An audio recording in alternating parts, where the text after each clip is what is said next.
Lancement de l'innovation. Alors le thème aujourd'hui, sécuriser votre CIR par la justification scientifique des projets de R&D. Et donc pour en parler, eh bien, j'ai mes deux intervenants à côté de moi, Nathalie Wang. Bonjour Nathalie. Bonjour.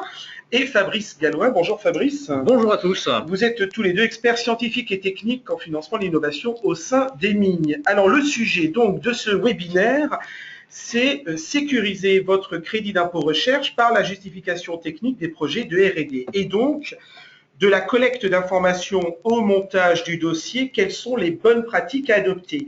Le CIR, en raison des compétences requises pour un peu en apprécier le bien fondé, eh bien, le CIR demeure un outil complexe à mettre en œuvre par les entreprises. Et par exemple, en juillet 2013, la Cour des comptes positionne la justification scientifique au centre de la sécurisation du CIR. Elle précise notamment dans son rapport sur le dispositif que le nombre d'expertises portant sur l'éligibilité scientifique des projets de recherche déclarés a fortement augmenté depuis 2008.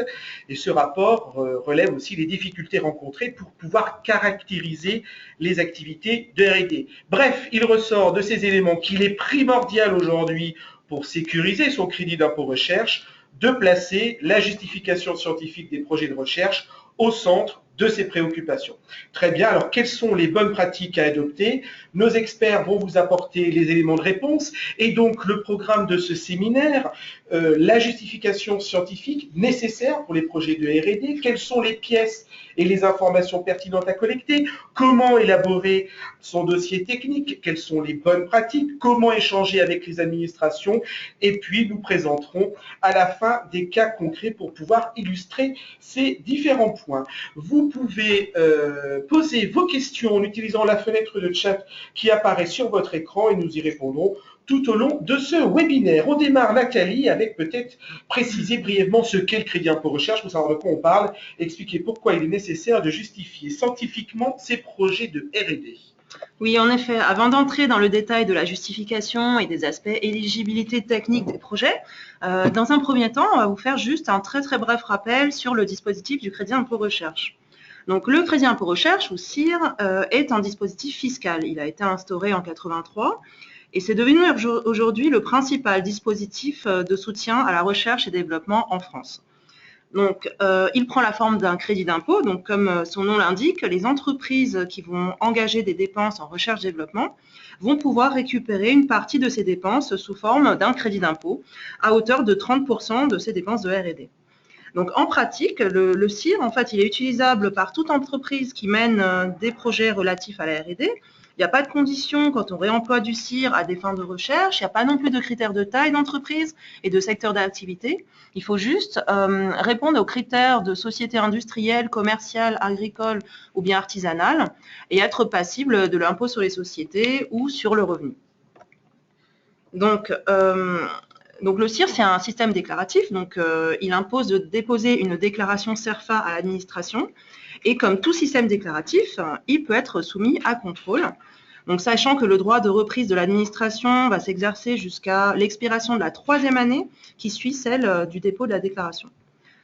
Donc, le contrôle du crédit impôt recherche a une petite particularité. Il peut faire intervenir deux administrations différentes.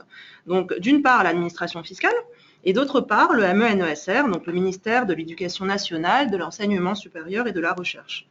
Et ce qui représente la particularité du CIR, finalement, c'est que le contribuable qui va déclarer son crédit d'impôt doit être en mesure de justifier cette déclaration lors du contrôle en fournissant un dossier qui est finalement une combinaison de notions fiscales et d'appréciation scientifique. Donc l'administration fiscale, elle va généralement s'intéresser au chiffrage des dépenses, elle va essayer de vérifier si les postes de dépenses ont été valorisés dans les règles de l'art et voir comment est-ce que la société va le démontrer factuellement.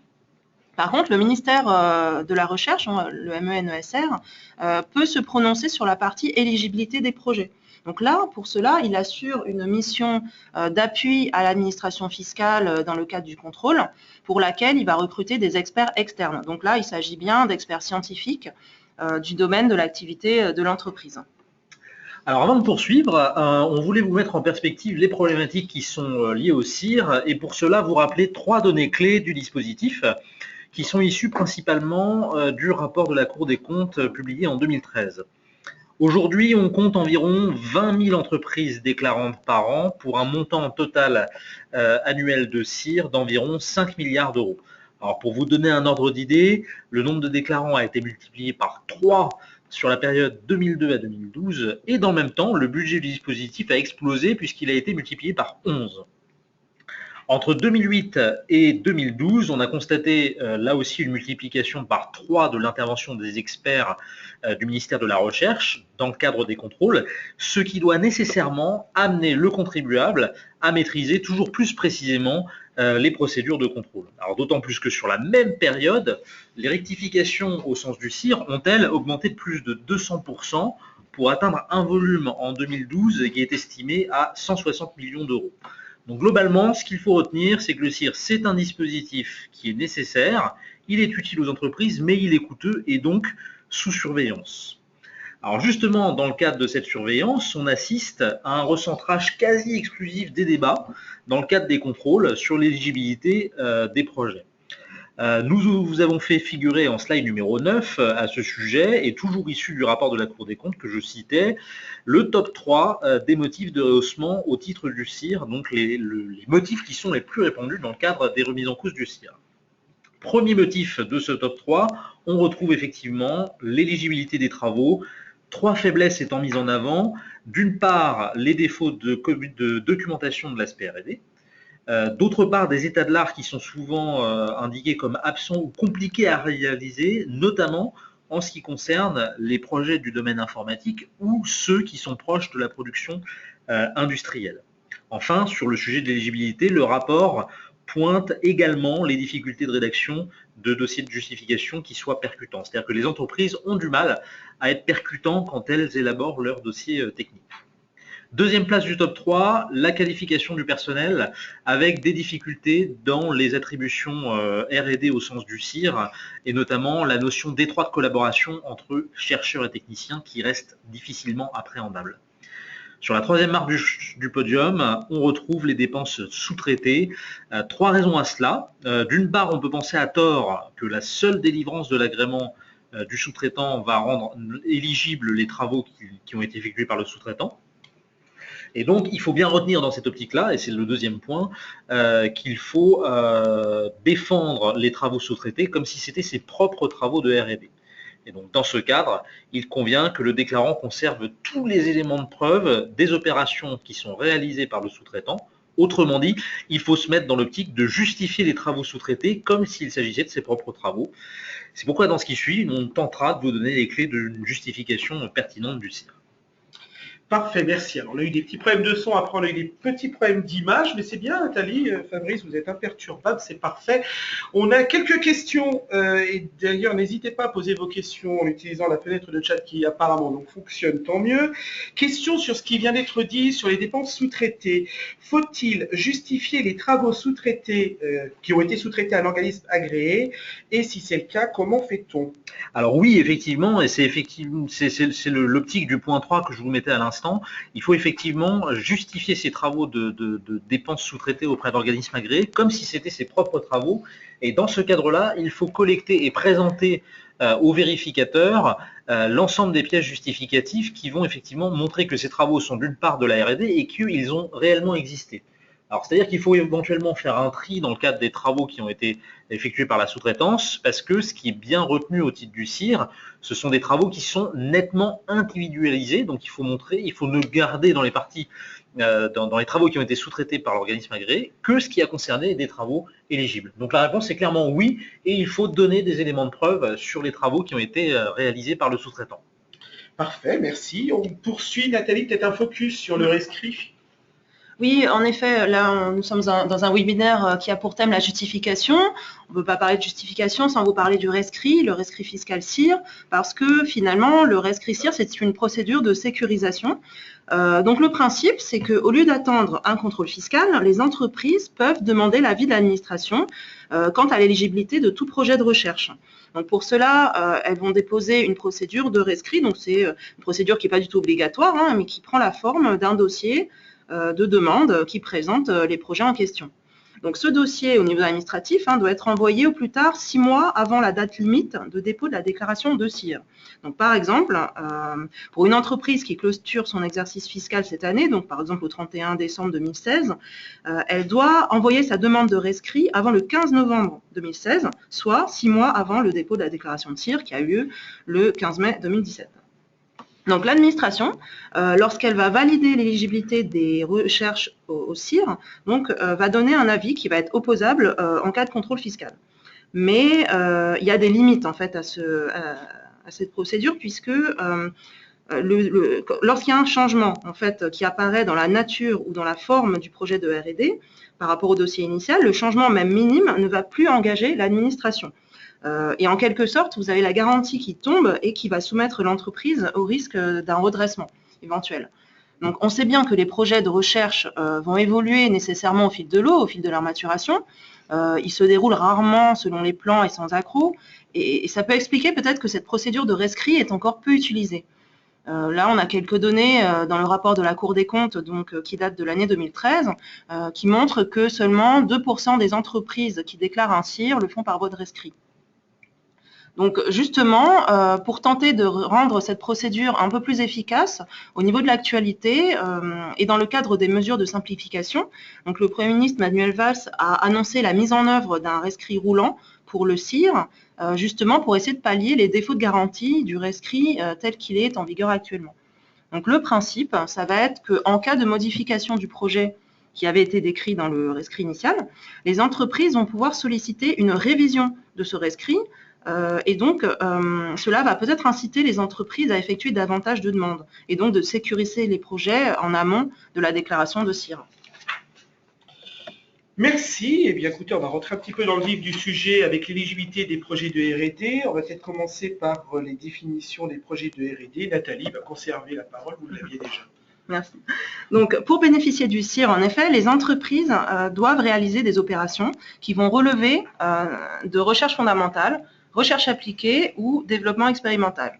Donc, au niveau de la recherche fondamentale et appliquée, ce sont des activités qui en général sont assez faciles à identifier.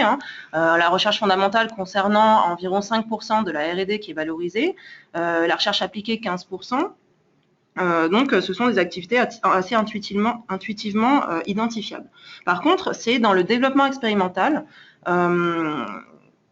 qu'il va y avoir plus de projets délicats à discerner du développement classique qui, lui, n'est pas éligible. Pourtant, il représente 80% de la recherche-développement. Donc, on verra tout à l'heure comment arriver à discerner justement développement expérimental et développement classique.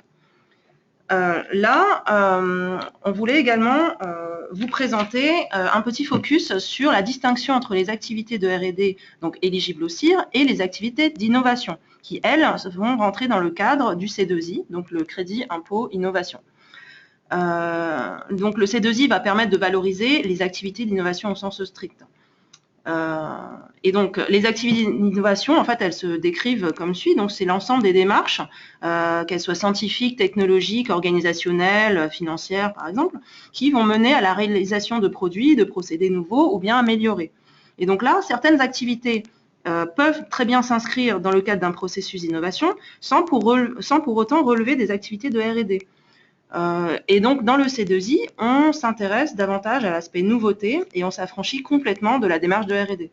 Donc, pour faire le lien avec la justification, donc pour justifier correctement du bien fondé de l'éligibilité de notre projet au titre du crédit impôt recherche, cela impose de mettre en évidence finalement la démarche de R&D et non pas l'innovation qui est engendrée par le projet. Donc, on vous a dit tout à l'heure que les activités de développement expérimental étaient les plus délicats à appréhender et pour arriver à démontrer l'éligibilité de ces projets, il faut bien comprendre la démarche d'identification ou de discrimination de ces projets par rapport aux classiques. Donc là, on va vous présenter un schéma qu'il est important de garder en tête parce qu'il présente vraiment toute la structuration de l'argumentaire qu'il va falloir faire ressortir dans le dossier technique. Là, vous voyez que lorsqu'un projet de R&D va naître au sein d'une entreprise, l'état du marché, les compétences et ressources de l'entreprise, le tout cumulé va donner des objectifs en fait, à atteindre afin de mener à bien ce projet. Et suite à ces objectifs, naturellement, on va se demander est-ce qu'il y a des difficultés scientifiques ou techniques qui vont permettre ou pas l'atteinte de ces objectifs. Donc, bien évidemment, s'il n'y a pas de difficultés scientifiques ou techniques, nous ne sommes pas dans un cadre de travaux éligibles au titre du CIR. Par contre, s'il y a des difficultés, naturellement, ce qu'on va aller faire, c'est constituer l'état de l'art. Donc, à partir des connaissances accessibles, regarder l'état de l'art, l'état du domaine. La question ici, c'est de savoir, bien sûr, est-ce que les connaissances accessibles de l'état de l'art vont permettre de résoudre les difficultés techniques qu'on a vues tout à l'heure? Si oui, donc on ne va plus avoir de difficultés techniques, donc pareil, on n'est pas dans un cadre de travaux éligibles au CIR.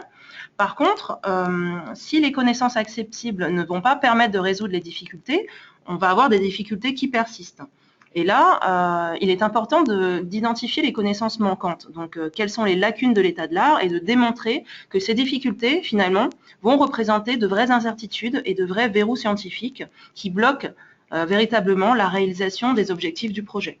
Donc là, ici, naturellement, pour aller au-delà de ces incertitudes et des verrous, les travaux vont être des travaux de R&D, donc qui vont mettre en place une démarche de R&D.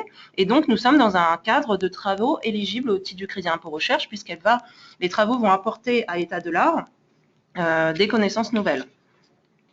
Donc, pour illustrer un petit peu plus la démarche, dans le cadre d'un développement classique, donc, que vous voyez à l'écran, l'atteinte là de l'objectif planifié qui produit certes un progrès technique ne va pas être du tout risquée. Là, on voit que l'atteinte de cet objectif va se faire par voie très linéaire, sans encombre, et l'objectif va être atteint, et c'est une question de temps ou de moyens, finalement, donc de moyens humains, de moyens matériels. Donc là, on va utiliser les connaissances issues de l'état de l'art, c'est pourquoi on a vraiment une atteinte linéaire, ou bien on va adapter des concepts existants, on ne va pas avoir forcément d'activité inventive, ou on va être sur des tâches qui vont être récurrentes.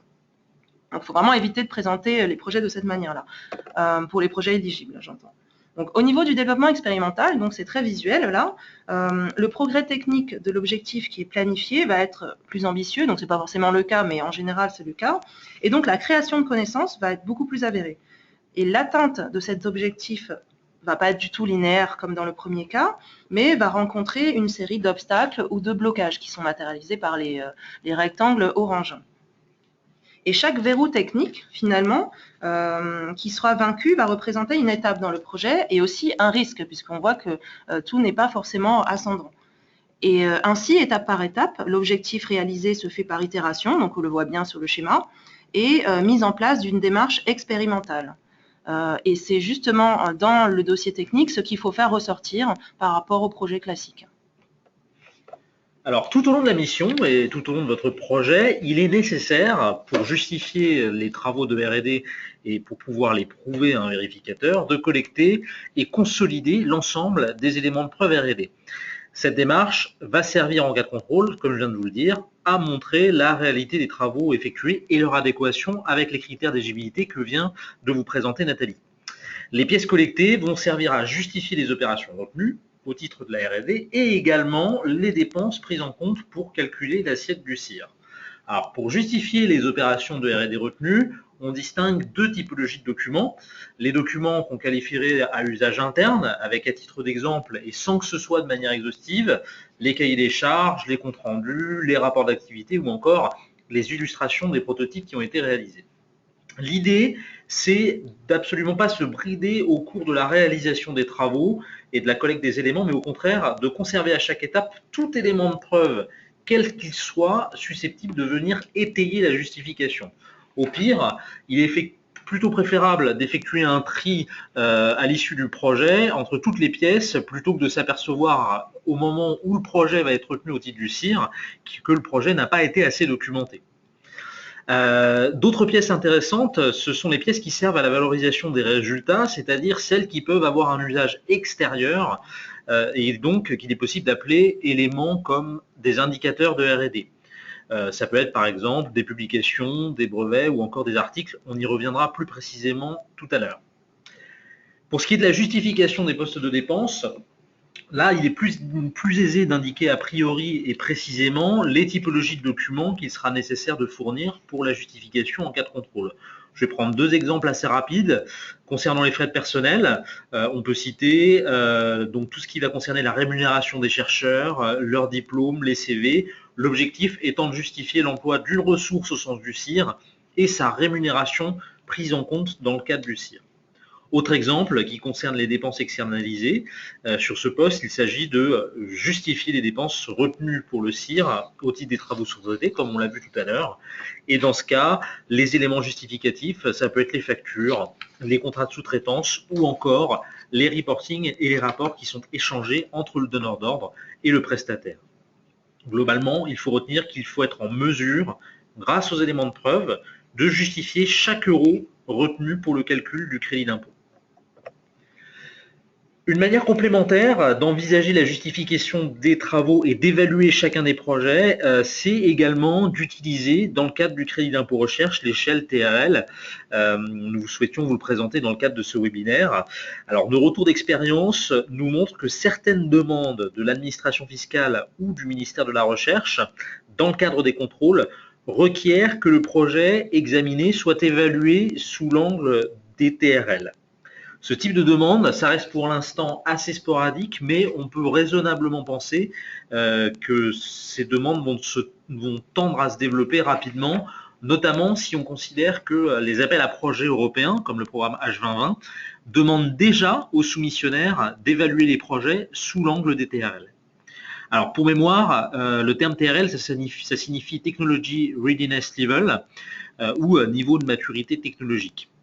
C'est une échelle qui a été constituée dans les années 80 par la NASA pour suivre leur projet aérospatial et elle permet de représenter les différents niveaux de maturité d'une technologie. Et derrière cela, ça présente aussi une certaine échelle de risque puisque plus on va être en amont de cette échelle, plus le risque du projet va être important. Elle peut s'adapter au développement d'un produit, d'un service ou d'une manière plus générale d'un projet. Composé de 9 niveaux, ça part de l'idée d'un projet jusqu'à l'amener peu à peu vers un succès commercial. Alors sur la slide numéro 16, nous avons fait figurer pour exemple une échelle qui a été émise dans le cadre des technologies clés 2015 et voici comment elle se compose. Le niveau 1 correspond aux principes de base qui sont observés et décrits, c'est ce qu'on peut qualifier de recherche fondamentale. Niveau 2 et 3, ce sont les études des concepts technologiques jusqu'à pouvoir émettre une preuve de concept. En d'autres termes, on démontre la faisabilité technique du concept ou de l'idée observée. Là, on est dans le champ de la recherche appliquée.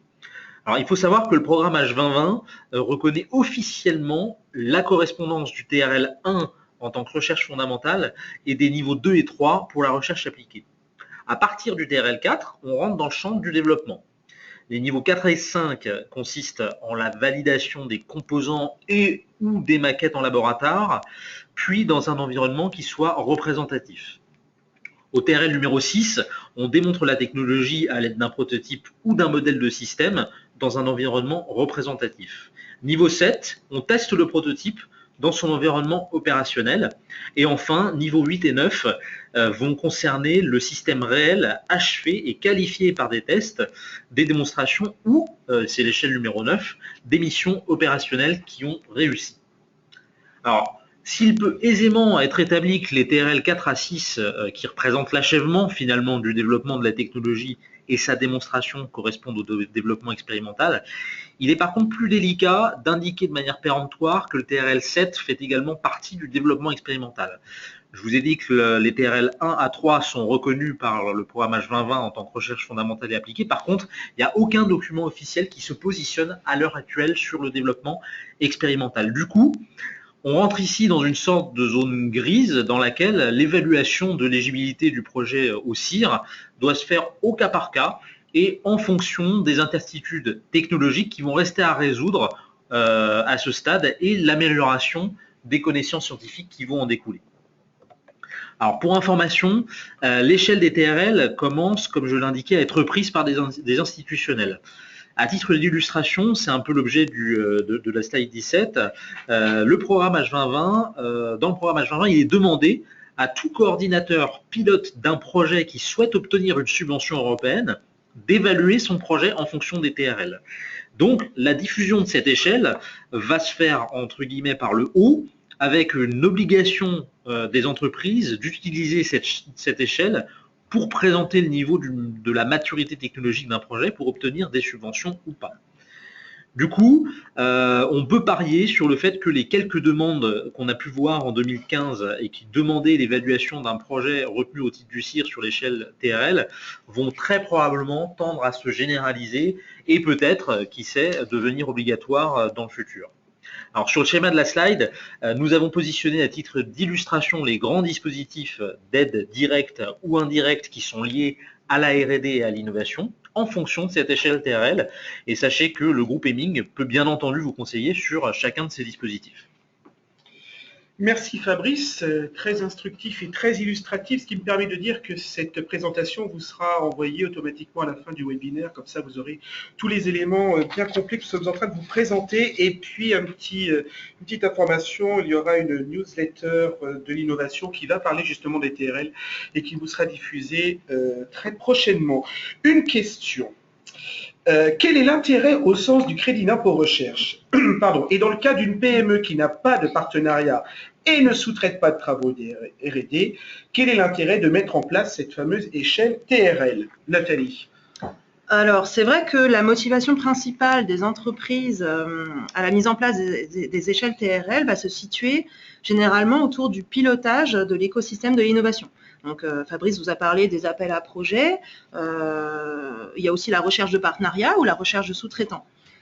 Au niveau du CIR, l'intérêt peut être vraiment tout autre, parce que ça pourrait, par exemple, permettre à l'entreprise d'améliorer l'analyse de l'éligibilité de ses projets au sens du CIR, améliorer la pertinence et aussi améliorer la précision.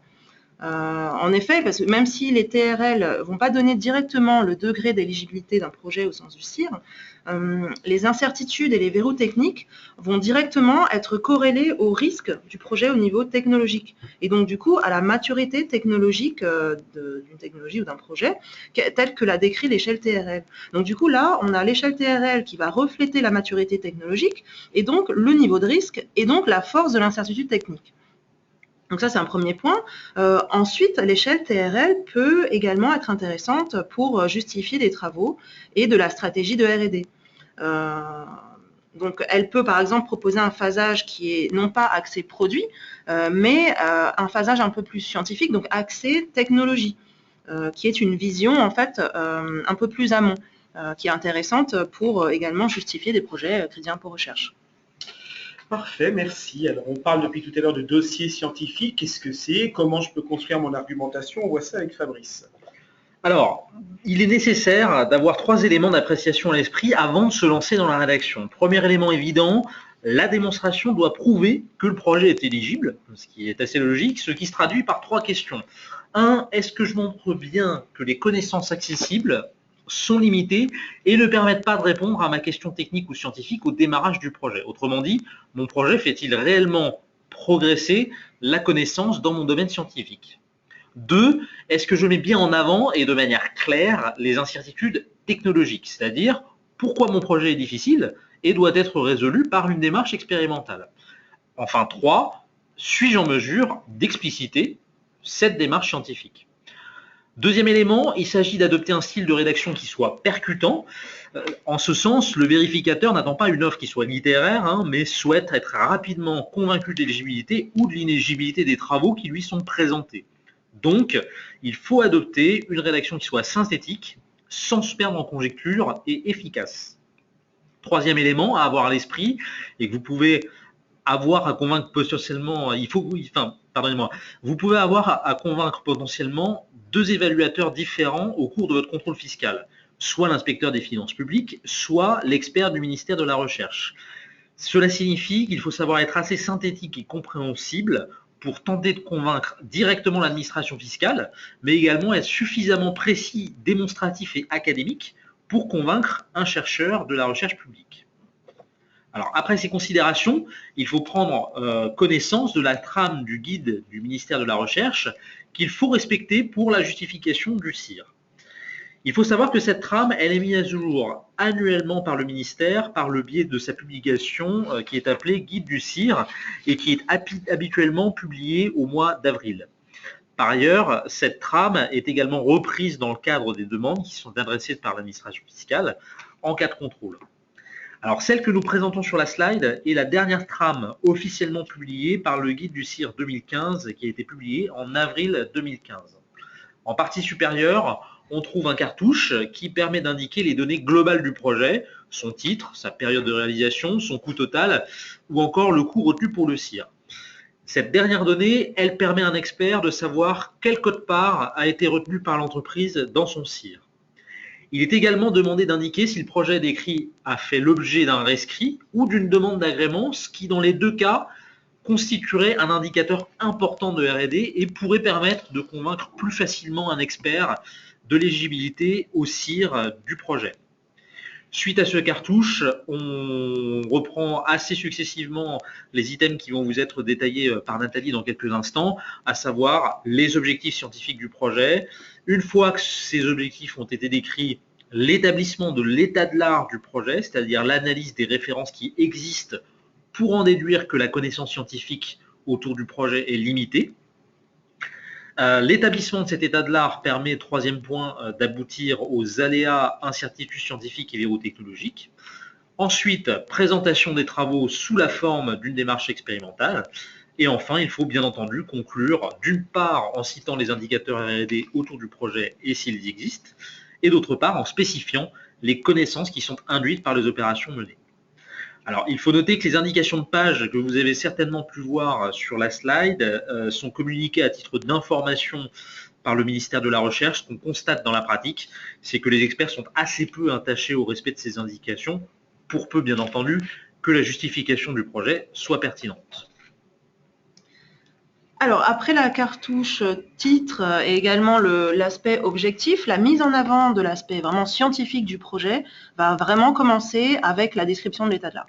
Donc, état de l'art qui fait le lien avec les incertitudes, qui font le lien également avec les travaux. Donc ici, sur ce schéma, vous voyez un petit peu la définition de ce que c'est qu'un état de l'art.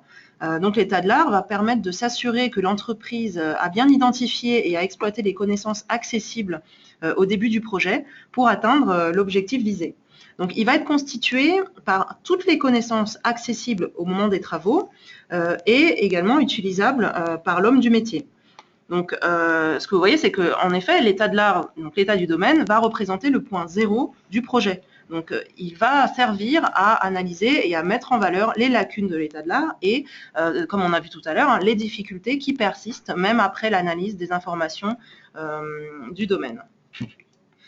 Alors ensuite, en partant du point zéro, il faut arriver à identifier ou en tout cas à démontrer que les activités de R&D que les difficultés à résoudre vont faire appel à des solutions nouvelles. Donc, le but de l'état de l'art, c'est déjà de démontrer l'élément de nouveauté. Un élément de nouveauté qui va être non négligeable, bien sûr.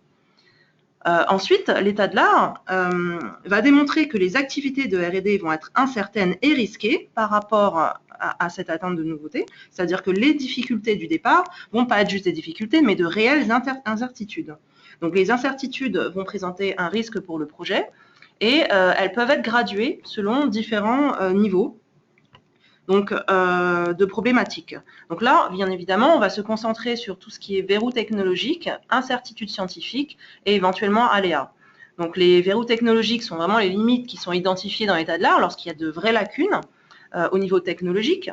Les incertitudes scientifiques, donc d'un niveau un petit peu en dessous, sont vraiment des problématiques qu'on va rencontrer par exemple dans la recherche exploratoire. Par contre, les aléas, là, on va avoir plus des problématiques qui sont techniques, qu'on ne pourra pas modéliser, qu'on ne pourra pas prédire, donc qui ne sont pas anticipables, et qui, par-dessus, en fait, présentent une complexité très importante.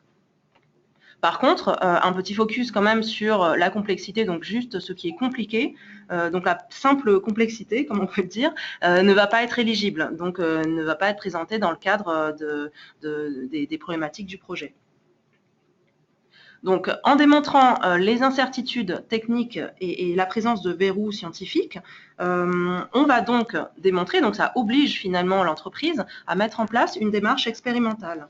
Et donc, une démarche par itération qui est présentée ensuite dans les travaux. Donc là, on a bien le lien entre état de l'art qui démontre les lacunes et nécessairement les incertitudes techniques qui vont obliger à la mise en place d'une démarche itérative. Peut-être avant d'enchaîner sur les travaux, peut-être faire juste un arrêt, parce qu'on a une question sur l'état de l'art. On nous demande si, dans le cas d'un projet en fait, qui a lieu sur plusieurs années, est-ce qu'un même état de l'art ou une même incertitude peut être décrite 2 années de suite? Alors oui, tout à fait. Il faut effectivement prendre en compte le fait qu'un projet peut être pluriannuel. Dans ce cadre-là, on parle bien, en ce qui concerne l'état de l'art, on parle bien de la connaissance accessible au démarrage des travaux, donc au démarrage du projet. Donc il n'est pas du tout incohérent qu'un état de l'art puisse être le même sur les années qui vont concerner le projet. Par contre, si effectivement il y a des mises à jour à faire, il faut aussi se tenir au courant de l'actualité et faire une veille sur l'aspect scientifique et s'il y a des choses qui sont apparues en cours de route, continuer à les examiner. Pour les incertitudes, il faut bien faire attention au fait que une incertitude peut être levée une année et par contre, il peut découler une deuxième incertitude qui soit différente la deuxième année. Pour cet exemple-là, et à ce moment-là, du coup, ça veut dire qu'on décrit la première incertitude la première année, au moment où on est confronté à cette réelle incertitude, et on va écrire finalement le cheminement qui va découler vers la seconde incertitude l'année d'après. Très bien, merci. On va poursuivre, Nathalie, donc avec cette fois les travaux, la description des travaux. Alors oui, les travaux vont avoir pour but de justifier la démarche de R&D et l'aspect expérimental. Là, on vous a mis dans l'idéal, donc comment est-ce que on pourrait présenter un plan d'expérimentation au niveau des travaux. Donc là, démarrer avec une hypothèse dans laquelle en fait on va expliquer notre idée et toujours faire le lien en fait avec les verrous et les incertitudes qu'on a déjà positionnées auparavant. Donc décrire l'hypothèse qu'on cherche à faire, ce qu'on cherche à vérifier. Ensuite, le protocole d'essai. Alors ça, c'est pas obligatoire, hein, mais ça permet de voir en fait vraiment les moyens utilisés, le matériel, les technologies, etc. Pour arriver ensuite aux résultats. Donc mettre des résultats, les décrire, les synthétiser bien sûr, hein, décrire les principaux résultats obtenus par rapport au protocole d'essai qu'on a mené. Et surtout, en fait, ce qui est intéressant, ce sont les analyses des résultats obtenus par rapport aux hypothèses de départ. Hein. Voir, en fait, si finalement, et arriver à la conclusion de savoir si l'hypothèse va être validée ou pas. Si elle est validée, qu'est-ce qu'on fait ensuite? Est-ce qu'on va un peu plus loin? Est-ce qu'on prend la même voie? Si elle n'est pas validée, est-ce qu'on va sur une autre hypothèse, etc. Donc là, on présente vraiment l'aspect itératif, donc qui reboucle avec l'hypothèse de départ. Et on montre comme ça la progression au fur et à mesure du projet.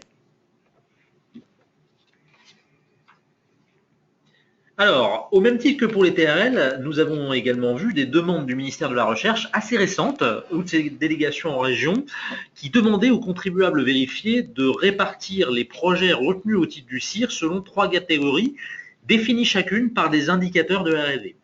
Alors, la première catégorie est celle des projets à indicateurs de recherche absolue, avec par exemple les publications internationales, les communications en congrès ou encore les projets qui utilisent des thèses CIFRE.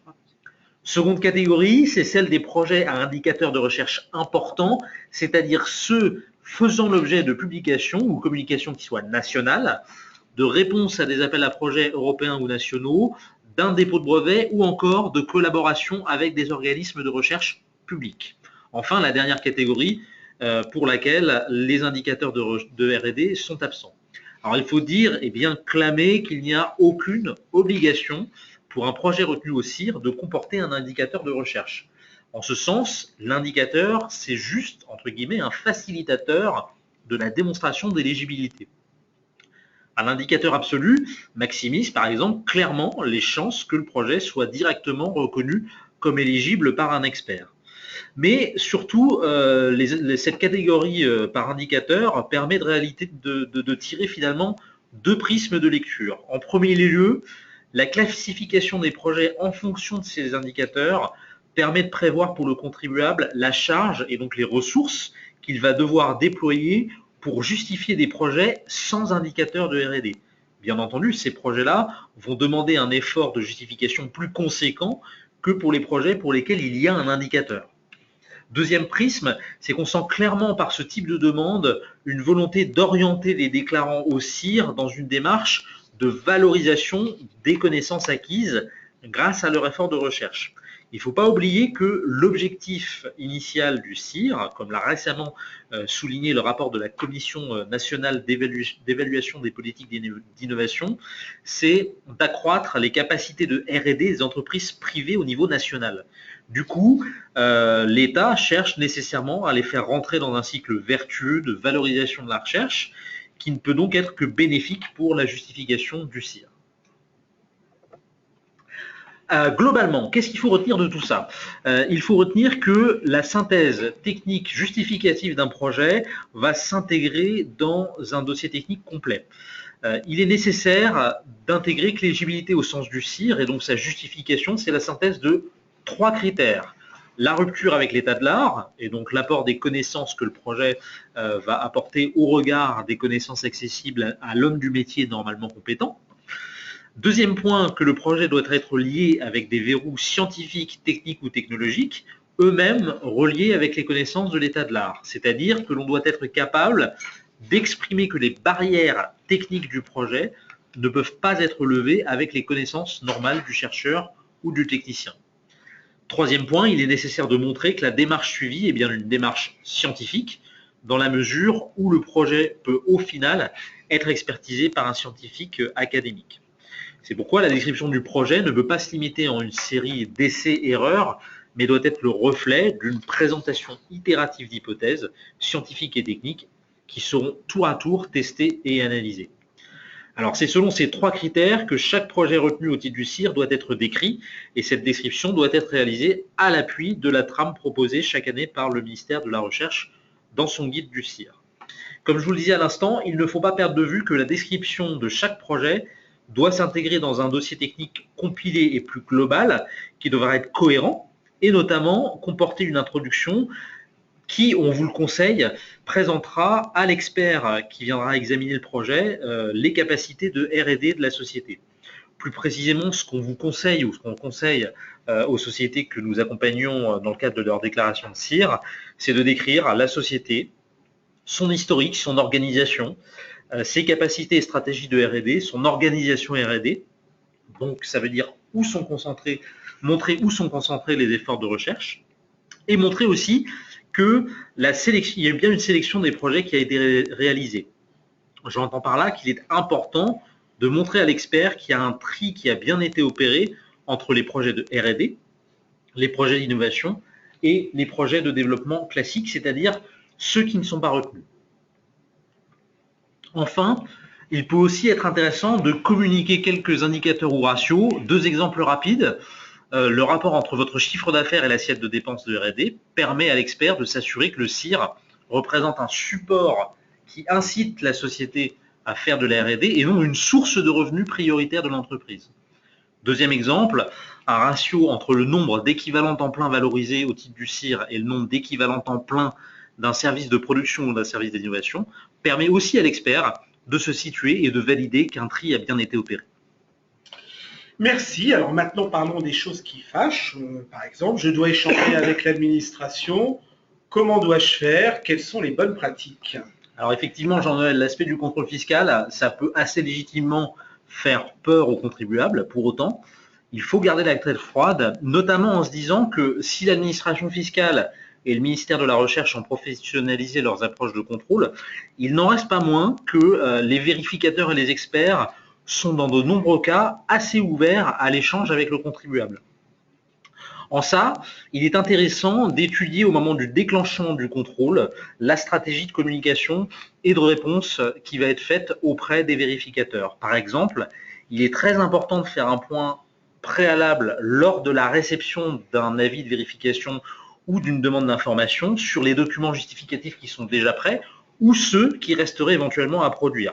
Alors, dans l'idéal, l'objectif cible, bien entendu, et c'est celui qu'on recherche tous, c'est pouvoir transmettre un document qui soit parfait et exempt de tout reproche dès la première demande du vérificateur. Mais ça Ça se heurte à la réalité opérationnelle qui fait que la vérification du CIR peut se révéler subjective, puisqu'on peut tomber sur des experts qui sont différents, des inspecteurs des finances publiques qui sont différents.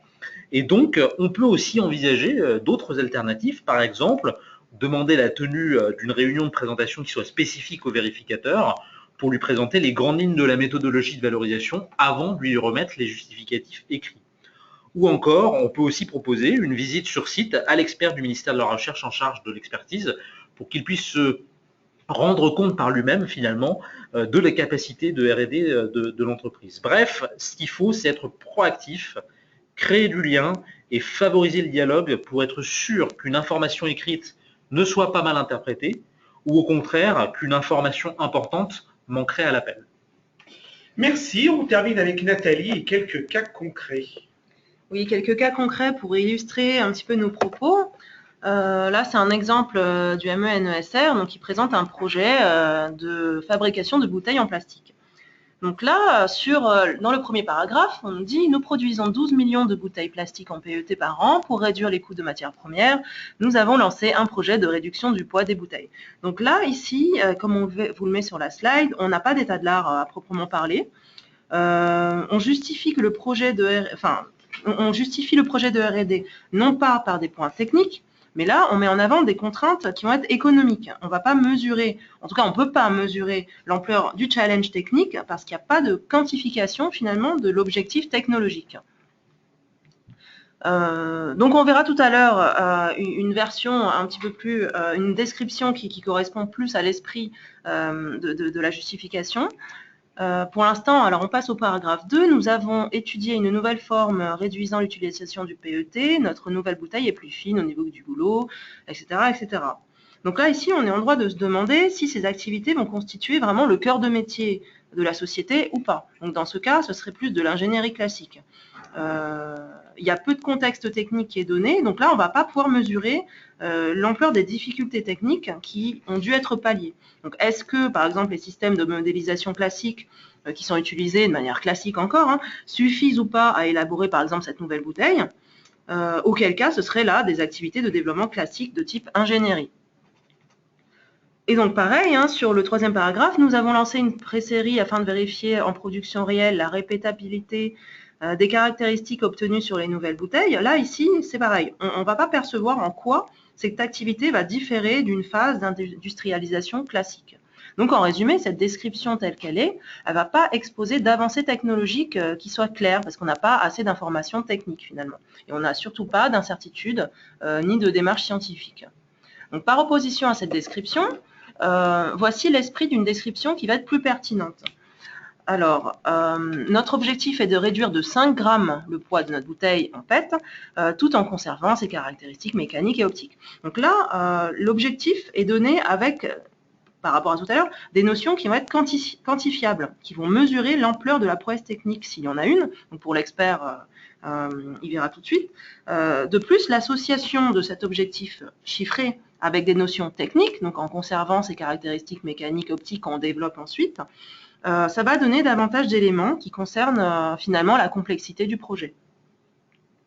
Et ensuite, on donne aussi une avancée technologique puisque nous devons pour cela créer une nouvelle modélisation multiphysique des écoulements, des fluides en cours de solidification. Là, on a clairement énoncé l'aspect de nouveauté du projet et également l'aspect technologique, les technologies qu'on va utiliser, vers la création de connaissances également.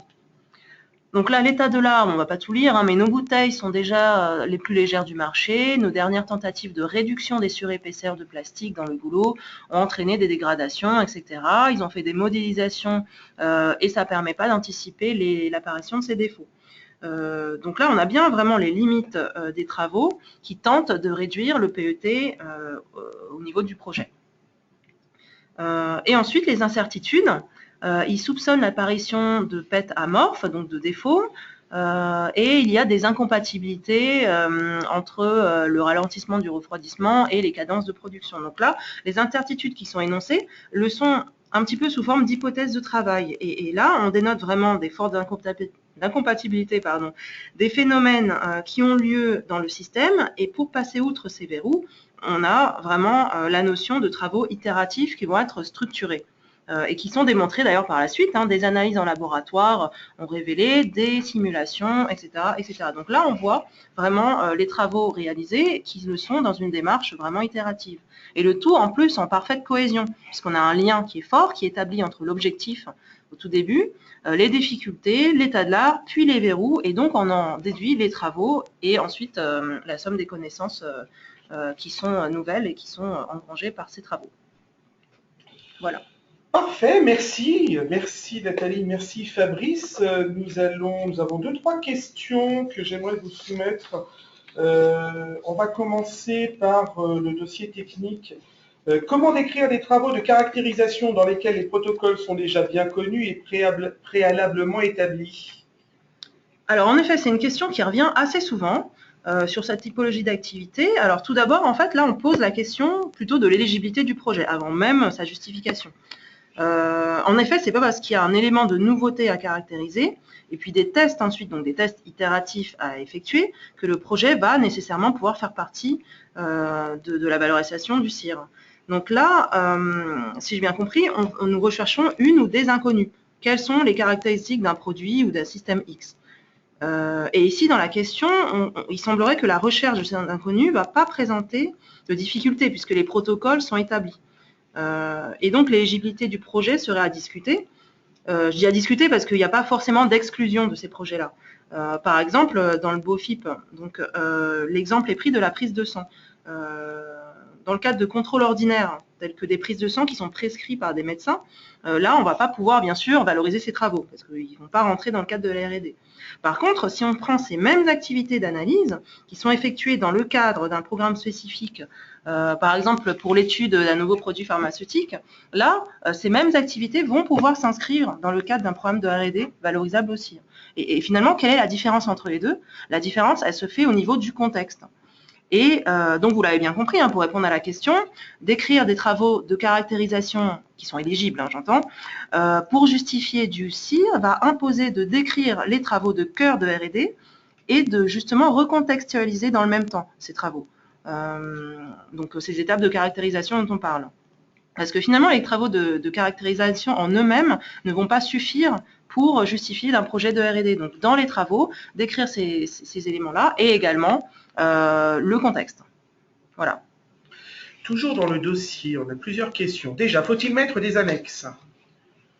Alors oui, c'est pas forcément. On peut mettre des annexes, mais c'est pas forcément obligatoire. L'intérêt des annexes, c'est quand même de montrer que le projet a bien existé. Grosso modo, c'est donner des éléments de preuve. Donc tout ce qui peut permettre de montrer aux vérificateurs que le projet a bien existé d'une part, et que ce qui a été fait correspond bien à des travaux qui permettent d'apporter finalement des connaissances scientifiques au domaine en cause, est intéressante. Mais donc oui, les annexes c'est tout à fait possible, il faut les choisir de manière pertinente, ça donne des éléments de preuve, mais il faut surtout que ce soit bien choisi vis-à-vis de la démonstration en termes de recherche expérimentale de ce qui a été réellement fait par la société. Et toujours sur le dossier technique, on nous parle du nombre de pages. C'est une question qui revient de façon récurrente. Est-ce qu'il y a un nombre de pages à respecter? Combien faut-il? Voilà. Alors effectivement, c'est une question qui peut être un peu récurrente. Comme je vous le disais tout à l'heure, le ministère de la Recherche, dans ses communications, donne un nombre de pages, entre guillemets, approximatif.